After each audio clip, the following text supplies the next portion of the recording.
कानपुर में दिखा एआरटीओ के रूप में बजरंगबली का स्वरूप। बजरंगबली उड़कर हिमालय पर्वत से लाए थे संजीवनी बूटी। कानपुर का एआरटीओ कानपुर से उड़कर इंदौर जाकर आया 14 चक्का ट्रक का रजिस्ट्रेशन। परिवहन मंत्री जी, इस खबर को सुनकर आप भी माथा पीट लीजिएगा, चक्कर में पड़ जाएंगे, सोचने को मजबूर हो जाएंगे कि भला इतने काबिल महकमे में कहां से आकर फंस गए। आपकी सरकार तो राम राम कहती रह गई, लेकिन आपका कानपुर आरटीओ हनुमान बन गया। कानपुर का आरटीओ विभाग इतना ज्यादा हाईटेक हो गया है कि आप कल्पना नहीं कर सकते। दरअसल एक 14 चक्का ट्रक इंदौर के देवास में खड़ा था और कानपुर के एआरटीओ साहब ने कानपुर में बैठे बैठे उसका रजिस्ट्रेशन कर दिया। एआरटीओ साहब ने कानपुर में बैठकर इंदौर में खड़े ट्रक के रजिस्ट्रेशन के मामले का जब खुलासा हुआ तो आरटीओ प्रशासन सहित सभी अधिकारी एक दूसरे की बगले झांकने लगे। शायद इन भ्रष्ट अफसरों के दिलों से बाबा बुलडोजर का डर खत्म हो चुका है। कानपुर के आरटीओ विभाग के एआरटीओ प्रशासन सुधीर वर्मा ने आरआई अजीत सिंह के साथ मिलकर भ्रष्टाचार की ऐसी इबारत लिखी जिसे सुनकर सूबे के मुखिया योगी आदित्यनाथ के भ्रष्टाचार के खिलाफ दावों की दम तोड़ती तस्वीर आपके जहन में बस जाएगी। जी हां, दरअसल मध्य प्रदेश के इंदौर जिले के देवास में परवेज नाम के शख्स का एक 14 चक्का ट्रक खड़ा है। ट्रक की बॉडी अभी बन रही थी और ट्रक का रजिस्ट्रेशन भी नहीं था, लेकिन आरटीओ विभाग के क्रांतिकारी एआरटीओ प्रशासन सुधीर वर्मा ने कानपुर में बैठे बैठे इंदौर में खड़े ट्रक का रजिस्ट्रेशन कर दिया, जबकि एआरटीओ को अधिकार भी नहीं है वाहन को सील करने का। वहीं आरआई अजीत सिंह ने भी कानपुर से फिटनेस सर्टिफिकेट जारी कर दिया। एआरटीओ प्रशासन सुधीर वर्मा और आरआई अजीत सिंह गाजियाबाद की घटना लगता है भूल गए हैं। मौतों का आंकड़ा भी भूल गए, मरने वालों के परिवार के लोगों की सिसकियां और मातम भी भूल गए। याद अगर कुछ रहा तो सिर्फ पैसा। देखिए, सूबे के मुखिया ये हैं आपके जीरो टॉलरेंस नीति वाले अधिकारी, जो आपके दावों को बेच रहे हैं, जो आपके बुलडोजर को कमजोर कर रहे हैं, आपके मंसूबों पर पानी फेर रहे हैं। इनको मॉनिटर करने वाले अधिकारी क्या कर रहे हैं, उनकी भूमिका भी संदिग्ध है, वह भी बराबर के दोषी हैं। सजा सभी दोषियों को मिलनी चाहिए, यही उम्मीद उत्तर प्रदेश की जनता सूबे के हाकिम से लगाए है। हालांकि आरोपों से घिरे एआरटीओ सुधीर कुमार ने आरआई पर ठीकरा फोड़ते हुए जांच कराकर कार्रवाई की बात कही है।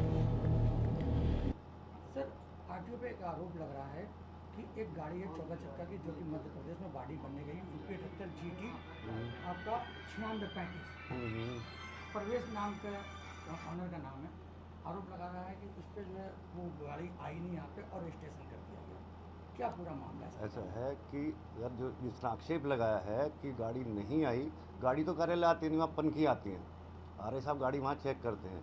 यदि कहीं इस बात की कोई त्रुटि या कोई होगा तो मेरे स्तर से प्राथमिकता पे इसकी जांच की जाएगी। जांच पे अगर जो दोषी पाएगा उसके खिलाफ कार्रवाई होगी।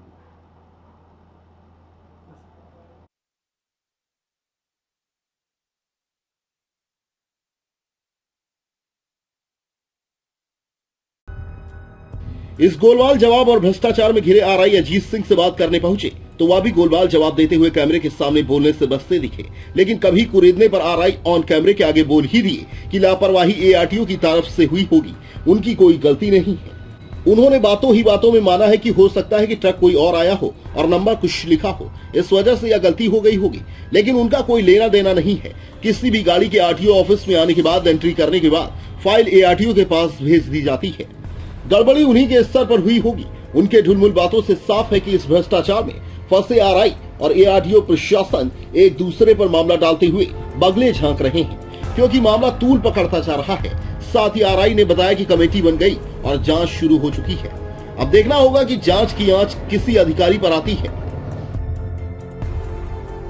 क्योंकि आजकल सारी ट्रांसपेरेंसी है और उसके जो टोल टैक्स के बिल लगते हैं वो कटते हैं। तो गाड़ी आई नहीं है, टोल टैक्स से तो सबसे बड़ी बात ये गाड़ी नहीं आई है। गाड़ी नहीं, टोल टैक्स आपने देखा होगा। नहीं, टोल में ये रहता है, टोल में चेसिस नंबर नहीं होता है, गाड़ी तो कोई भी दिखा देगा मैं है, मतलब ऐसा बिना टोल चलता है। हाँ, तो टोल पे कोई चेसिस नंबर थोड़ी होती है, जो बिना नंबर गाड़ियाँ हैं तो वो तो ऐसे चलती है टोल ट्रक के साथ। जैसे ट्रक अगर फर्जी मान लीजिए कोई दूसरा है, फर्जी गाड़ी आ जाती है, ट्रक आ जाता है, नहीं हम तो आप लोग ऐसे अगर कर देंगे तो नहीं, ऐसे संभव नहीं है। तो ये कैसे हो गया? ये चीज़ें संभव नहीं है अगर नहीं तो अभी अब नहीं तो अब अभी आरटीओ साहब ने जैसे कहा कि जांच कराई जा रही है, तो जांच में क्या है देखें तो पहले क्या है, किया है कि नहीं किया है, हुआ कि नहीं हुआ, ऐसे जरा हुआ तभी तो मेरे पास कागज है, इसका आरसी है।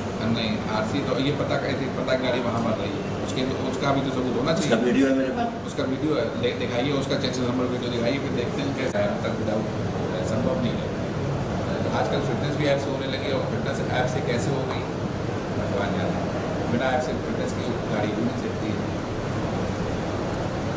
चल ठीक। और चेसिस नंबर ऐसा नहीं, आपको हम रजी वाले ऐसा अंकित बुलाना, अंकित मोबाइल का नाम लेके आए, हम लोग फोटो खींचते हैं। ऐसा गाड़ी फिटनेस होगी अलग से, नई गाड़ी को फोटो खींचते हैं, ऐसा कोई फोटो ना खींचे। तो फिर एक काम करिए, अगर आपका फोटो तो मुझे दे दीजिए, तो आपके लिए मैं कहने को तो रहेगा फिर गाड़ी आई थी, अगर है तो मुझे फोटो दे दीजिए। अगर ऐसा मैं दे रहा हूँ, पहले तो मैं देखूंगा, ऐसा ना हो कि गाड़ी आई हो सब कुछ मतलब सही हुआ, पता लगा जबरदस्ती कस्टमर के लिए पड़े हैं।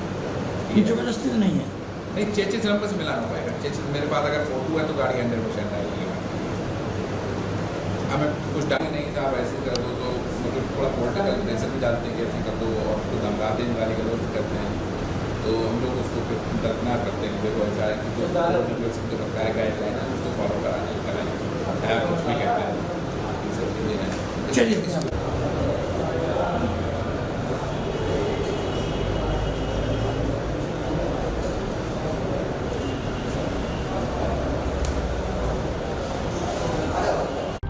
'भ्रष्टाचार' को लेकर आरटीओ पर हमेशा से सवाल उठते रहे हैं, लेकिन इस बार तो मामला काफी पेचीदा है।